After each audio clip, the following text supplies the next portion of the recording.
नमस्कार, मैं आपका मित्र सर्वमित्र। मसला है आदमपुर में दो खिलाड़ी मैदान में आ गए हैं, यानी दो उम्मीदवार मैदान में आ गए हैं। इनके बारे में बात करते हैं।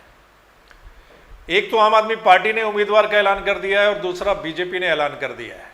कल आम आदमी पार्टी ने सत्येंद्र सिंह को चुनावी मैदान में उतार दिया था और हमने उसी वक्त आपको बता दिया था जिस दिन सत्येंद्र सिंह ने आम आदमी पार्टी को ज्वाइन किया था।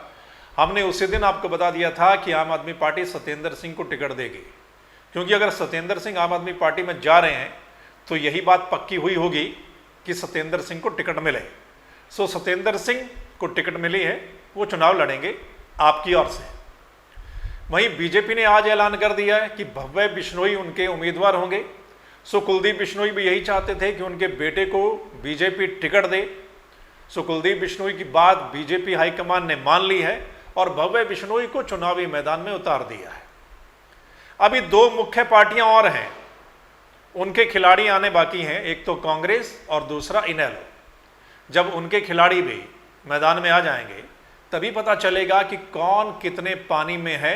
आदमपुर में जो हालात हैं, जो परिस्थितियां हैं, जो खिलाड़ी चारों मैदान में होंगे।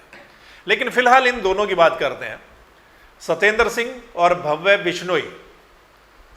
इन दोनों में एक समानता है, वो ये कि ये दोनों इस बार नई पार्टी से चुनाव लड़ने वाले हैं।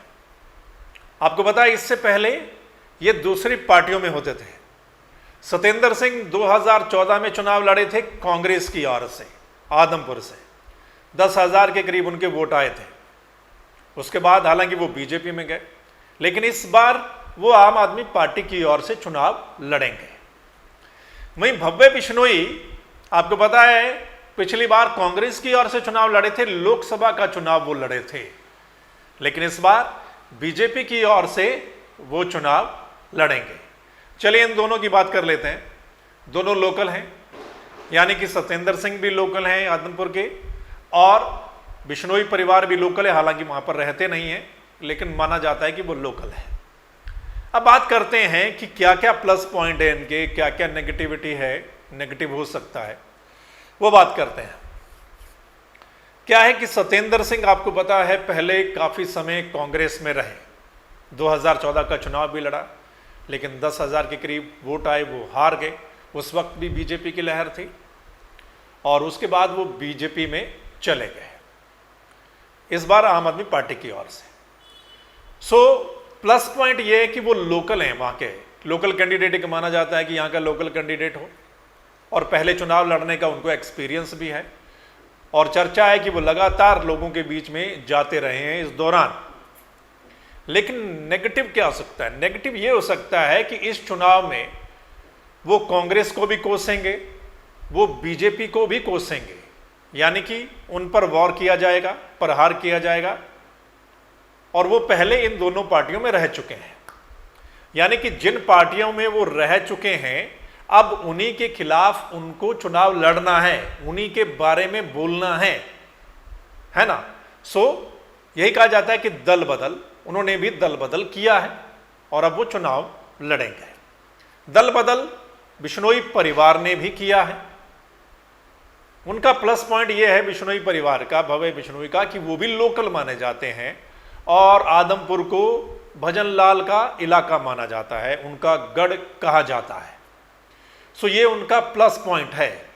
और जब भजनलाल मुख्यमंत्री हुआ करते थे तो यही कहा जाता है कि उस वक्त उन्होंने यहाँ पर काफ़ी काम किए थे या काफ़ी नौकरियाँ दी थी। सो ये उनका प्लस पॉइंट है। अब नेगेटिव क्या है? नेगेटिव ये है कि उन्होंने भी दल बदल किया है और बीजेपी की ओर से आ रहे हैं, लेकिन कांग्रेस में रहे हैं। इससे पहले वो बीजेपी को कोसते रहे हैं, यानी कि बीजेपी को लेकर या मुख्यमंत्री को लेकर उन्होंने कई बार हमला किया है, बोला है, काफी कुछ बोला है। और अब उसी पार्टी से वो चुनाव लड़ेंगे और अब फिर कांग्रेस के बारे में बोलेंगे।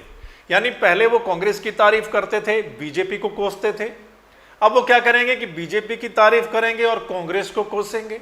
तो मतलब यहां पर काम उल्टा हो गया। तो ये उनके लिए नेगेटिव हो सकता है। ठीक है, ये कुछ प्लस पॉइंट और कुछ नेगेटिव पॉइंट।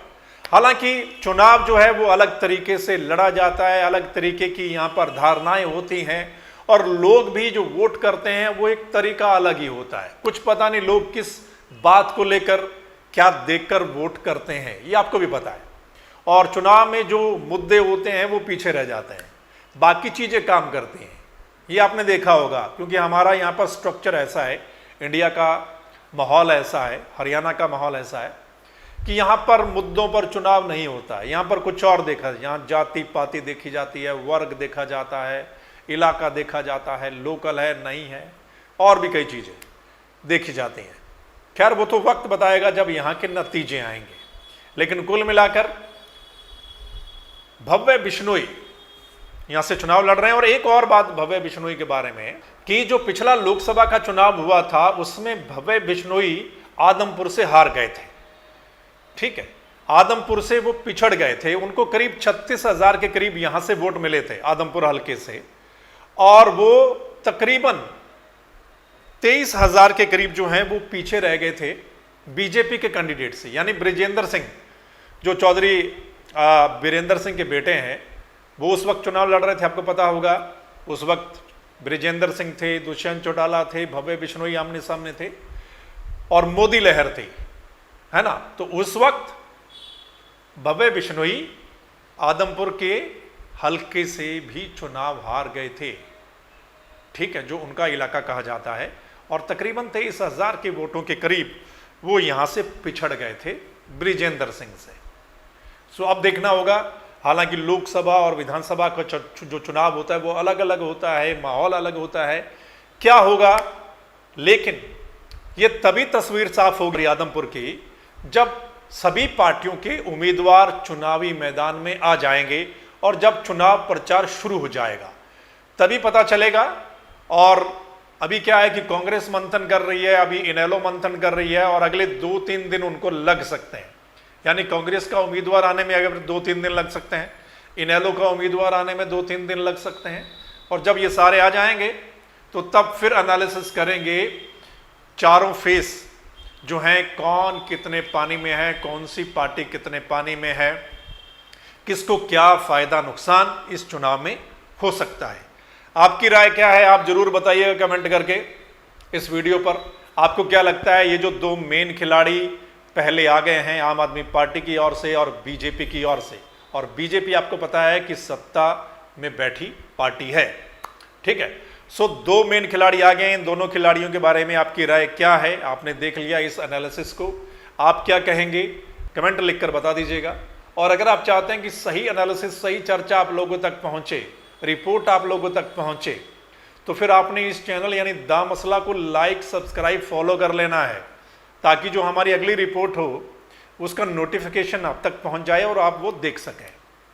फिर मिलेंगे अगले मसले के साथ, अगली वीडियो के साथ। तब तक के लिए नमस्कार, आदाब, सत श्री अकाल, राम राम।